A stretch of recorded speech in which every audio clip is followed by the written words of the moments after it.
Hi, welcome to the first day of school. I've got lots of information to share with you, so let me just go ahead and get started.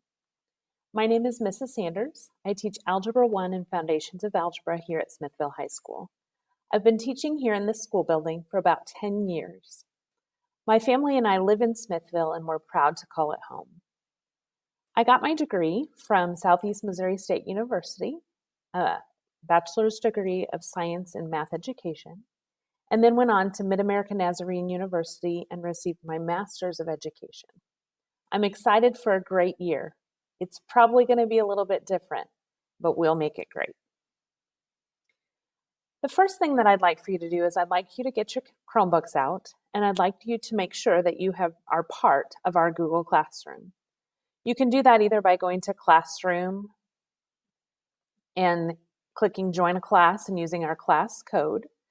And please make sure that you have joined the correct classroom. So make sure you're choosing the correct block.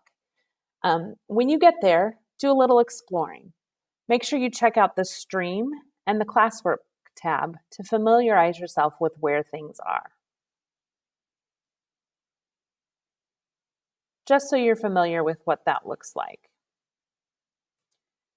The Stream is what will come up automatically, and you should see a welcome message from me in that. The Classwork tab is right here. And when you click the Classwork tab, this is where you'll see homework and other things posted. Right now, what's posted is a lot of materials.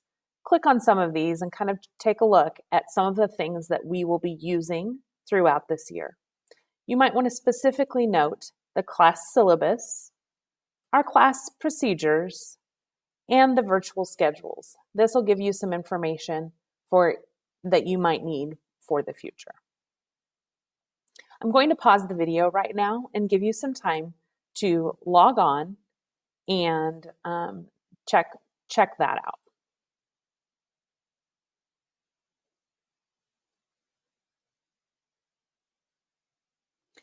All right, next, I'd like for you, since you've got your computers out, I'd like for you to log into PowerSchool.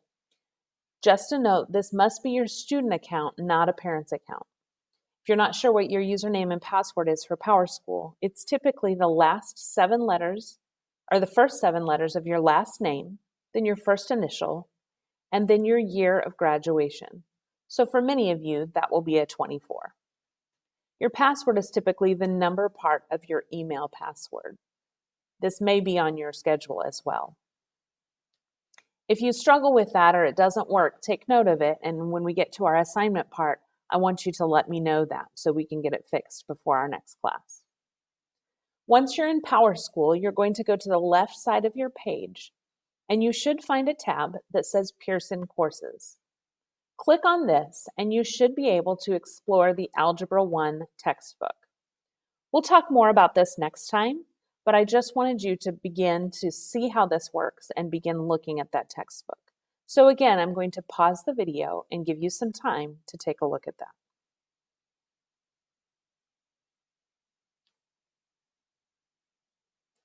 All right, let's get into some class information.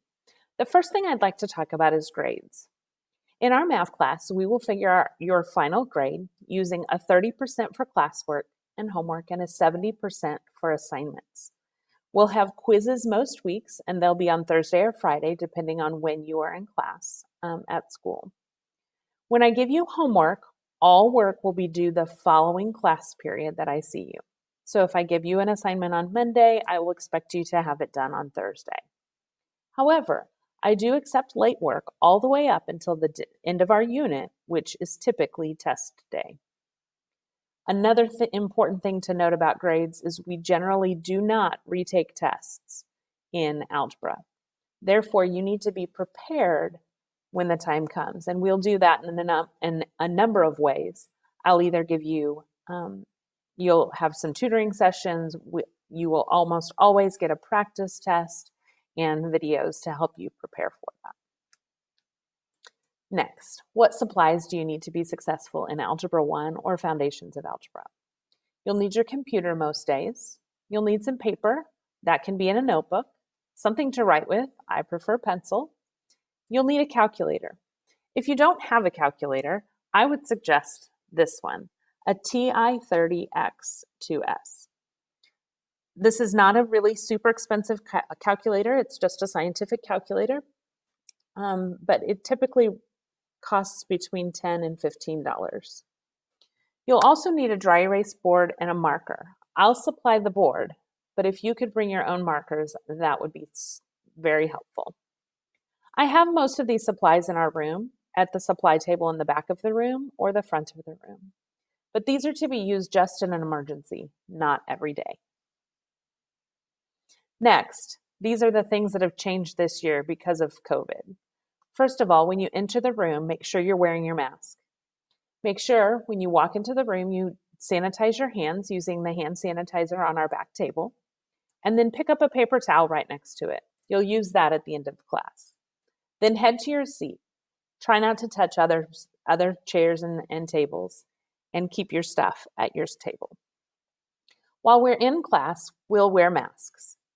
If you need a break from your mask, because I know wearing one all day can feel really long, you can feel free to walk to the back of the room or near the door, away from other students, and take a brief break.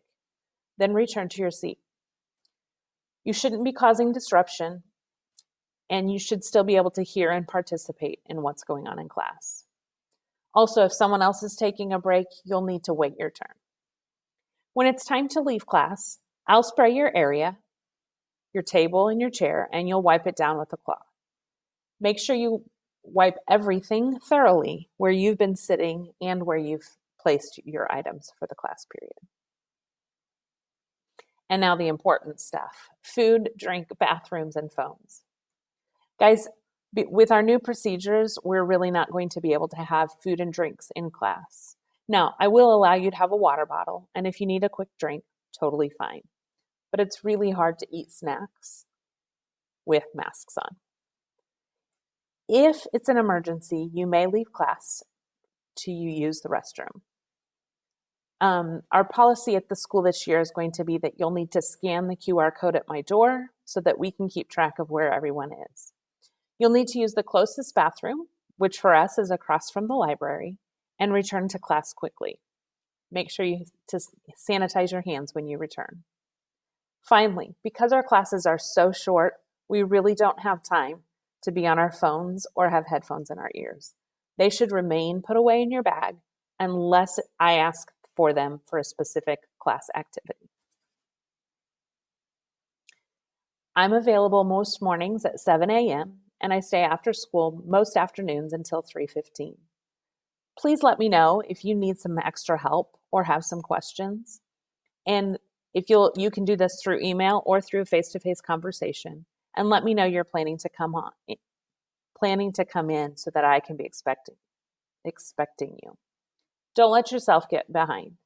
This year, it's going to be more important than ever to ask questions, make sure you're on top of things, and you're keeping track of where you're at.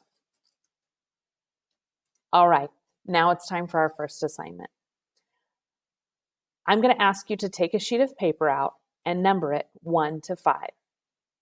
On number 1, write your name, and if you'd like to be called by a nickname or something else, please write it down so that I can make those changes in my gradebook.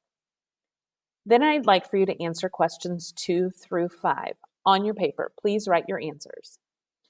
When you are finished, you are going to take a picture of that document and turn it into me on Google Classroom. We found that our Chromebooks, although they can take pictures, they're not very clear. And so if you have a phone or other device, try taking your picture with that, emailing it to yourself, and then uploading it to Google Classroom.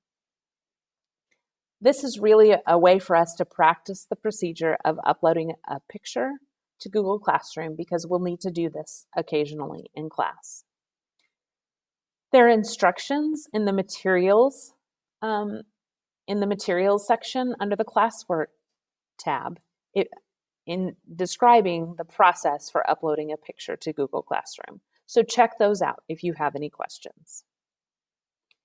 Guys, that concludes our video for today. I'm going to ask to pause the video so that you can still see these questions, do your assignment, and then await further instructions.